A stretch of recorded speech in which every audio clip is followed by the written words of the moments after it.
So welcome to this episode of Prepper Dan, where we're going to be talking about planting a garden. And for most of you that this may be a new experience for you, I just want to reassure you that planting a garden does not have to be complicated. And you don't have to put a large garden in to get a good yield. And for those of you that are experienced, this may just be a review, and that's fine. Some of you will have a piece of land that you can put a garden in. Some of you will be putting a container garden in. And the basic principles are the same for each one. This is by no means going to be a very extensive presentation.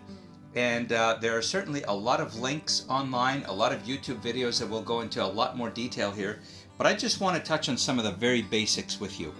So let's get started a little bit. Now, for some of you, you would have started some seedlings perhaps indoors in the springtime, and we're just not going to touch on a whole lot of these things here, but your seedlings would have started early. So some of your varieties or some of your seedlings that you would have started early would have been tomatoes. We start a lot of different varieties. I think I started 4 this year. Roma is the main one because we do a lot of our pasta sauces and different things, and that's always a joy in the springtime when there's still snow on the ground. And in one of my earlier videos, you would have seen how I've started the seeds in little peat pots like this, or little seedling trays, and then I transplanted them in some larger cups, and then you see the root balls grow and kind of going from there. And here's kind of a bit of a funny slide here where you see I mean, your seedlings can get bigger and bigger, and then you finally need a bit of a workforce to grow on from there. Some of your other early seedlings would include peppers. And again, I like some spicy stuff, so I grow all kinds of hot peppers. But then, your standard green peppers and red peppers and yellow peppers as well. So some of your other early seedlings would include some of your cabbages and your celeries, as well as your eggplants, your cauliflowers, and your broccolis. Some of these are susceptible to certain types of bugs and moths and things. And some of these you may want to do some research in your area. These benefit from certain types of row covers when you plant them. And some of your local garden stores will carry some of your row covers. We're not going to get into that too much today. Once your ground is thawed out and there's no danger of frost left, you can direct sow a lot of your crops. Now, some of your seed packets, well, all of your seed packets, as a matter of fact, will have a guide on them that will show you exactly what you can direct sow in the ground. Now, asparagus is something that if you enjoy, you can buy crowns from most good seed stores. But just so you know that when you plant asparagus roots, usually it's 3 years before you can really harvest them. And but once they're in the ground, they're good for 50 years or so. You can keep harvesting them. Carrots, beets, potatoes, and radishes are just some of the things that you direct sow. And some of the seeds that you start early in the season, as soon as the ground can be worked, are leeks, head lettuce, onion sets, rutabaga, and turnip. Now, some of these, as I've said in an earlier video, I start some of these actually in late August, and I'm able to grow most of these right throughout the winter simply by covering them with a row of plastic or double plastic. And I grow some of these, as a matter of fact, in my greenhouse. So again, keep in mind, things that you can grow in the early spring, you can extend your growing season in the fall, and we're going to do a different video on that. So after your last frost, you can direct seed your squash, pumpkin, and cukes. A few things with this: some of these don't do well necessarily when you transplant them, so you can start these from seed. But what I have found with these is if you buy yourself a bag or two of manure, or if you can get yourself some some manure that's fairly composted, if you direct sow your seeds in that, that is where you will get the best and most yield for your squashes and your pumpkins and your cucumbers. Make a mound and put 4 or 5 seeds in there. Now, all of these plants are trailing plants, so in other words, they don't grow up, they trail. And so you'll need to keep that in mind, because before you know it, they'll cover the ground. But you'll get quite a bit of yield on those. And so I remember one year I had some of my children just throw I think it was an old squash in the ground. We weren't quite sure what it was, so we called it a squashini. It was kind of like anyhow, we were not sure what it was, but my goodness, it grew prolifically. And it was in a manure pile. And so just keep that in mind. So after the last frost, you can certainly do well with these. And some of your winter squashes, they preserve very well as well, like right through into the winter if you have a cold storage or a cool, dark place in your basement. And again, we're going to do a different video on that a little bit later on when it's closer to the end of summer. So one of the things to keep in mind is you need to prepare your soil. A lot of plants grow up and you harvest the produce at the very top, like your beans and your Swiss chard and that. But for your crops particularly that grow in the ground, your root crops, but regardless, you want your plants to get as much nutrients as possible. So what are the things that are required? Well, your soils do have requirements. I live on the east coast of Canada, and our soil pH here is very low, and it probably is for most of Canada. As a matter of fact, I think we grow a lot of blueberries here, so our soil pH is between 5 and 5.5. And so we have to sweeten the soil a little bit. So putting some lime in is a must where we live.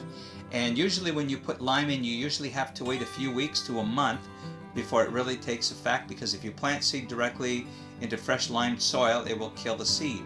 Now you could use some wood ash, but usually you have to use twice as much. And again, you have to soak it into the ground and wait for a few weeks for it to really take effect. You can buy yourself a moisture meter, sorry, not a moisture meter, but a pH meter to test your soil pH. But the proper way to do it is a proper soil pH test kit, which again you can purchase at a good nursery or a good garden center. Your soil should be well drained. In other words, it shouldn't pool and be all muddy, a day after it rains. And in order to make your soil more well drained, that's good English there, isn't it? You could always add some sand. And again, sand is something that you can get at a quarry. You can buy it by the bag, or you can buy it by the truckload if you need to. But adding sand is something that will help with the drainage of your soil. You can also add peat moss to the drainage. Oops, I just skipped ahead there. Let me go back here. Your soil should contain lots of organic matter, and I've spoken in a previous video about adding some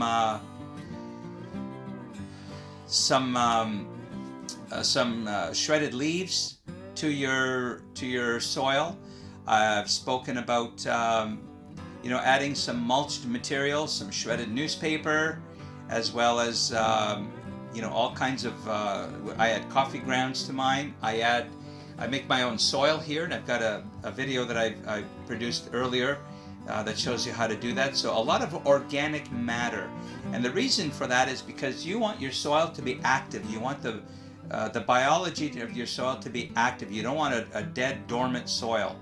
And you want some worms in there as well, because worms, they have their castings in there, and so they're really rich in minerals and that. And your soil should also be free from pests, bugs, and last year's remnants. And what I mean by that is if you had a garden in that soil last year, you want to pull out all the old roots and the old stalks and that, and that will prevent some of the bugs, bugs festering from there. Another thing you should know is your hardiness zone, and that's something that you can find online. Environment Canada does have a map there, and I've got the map up here that you can look at. It's not very, very specific, but you can find your specific area.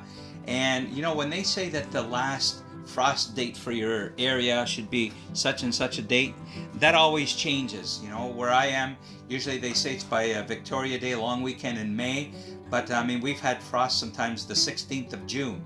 So keep an eye on your weather channel, and if you suspect you're going to have a frost, if you've got plants in the ground, cover them over with plastic or wet them a little bit the night before, but always better be safe than sorry. And know when to plant. I've included here some rough charts that will tell you. These show you a little bit when to plant things inside as seedlings and then went to direct sow. Typically across Canada, we're between zones 5 and 8 on the west coast.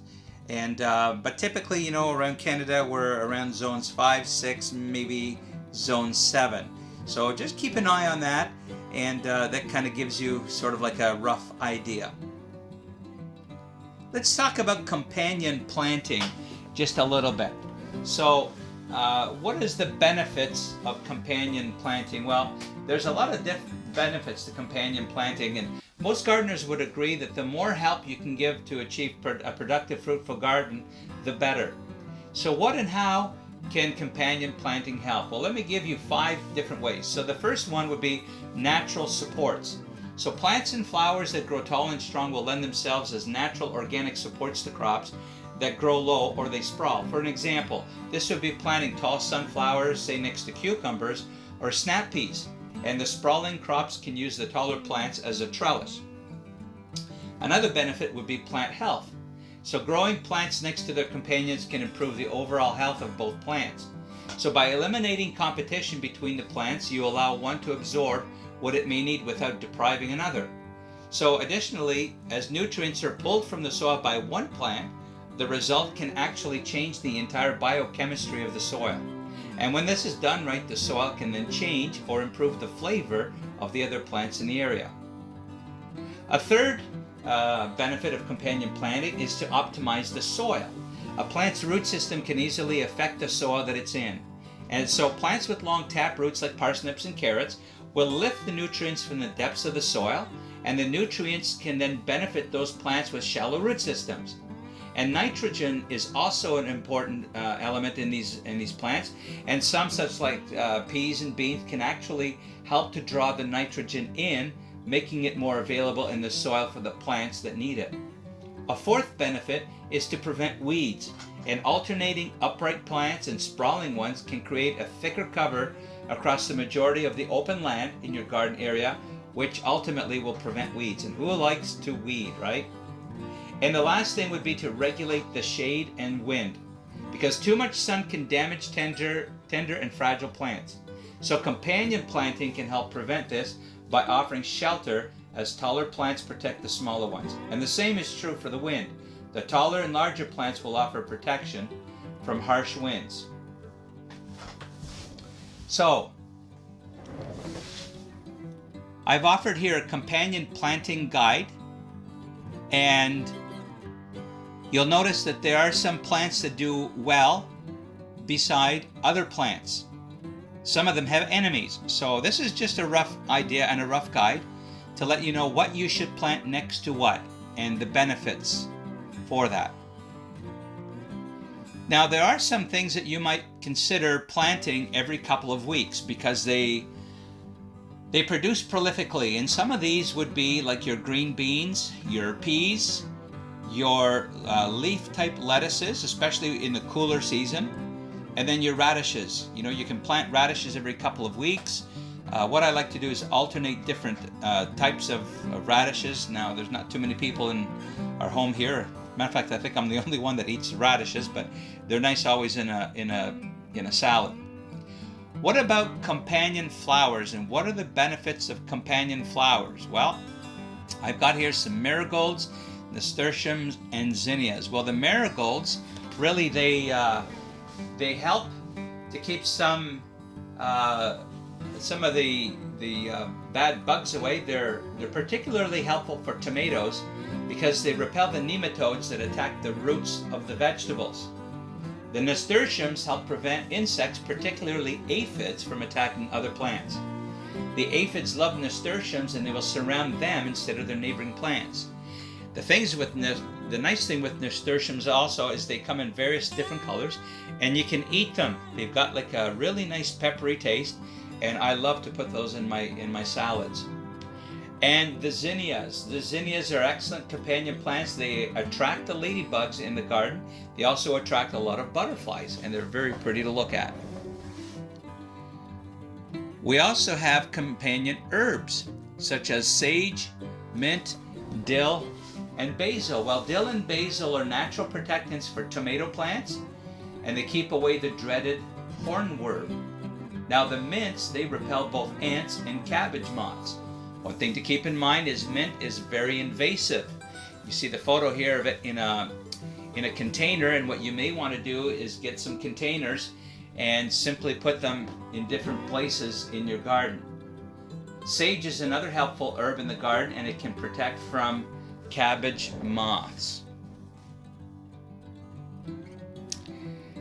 Now, once you've planted your garden and you water it regularly, one of the last things you can do is watch it grow and harvest and enjoy. There's really not much left to do with that.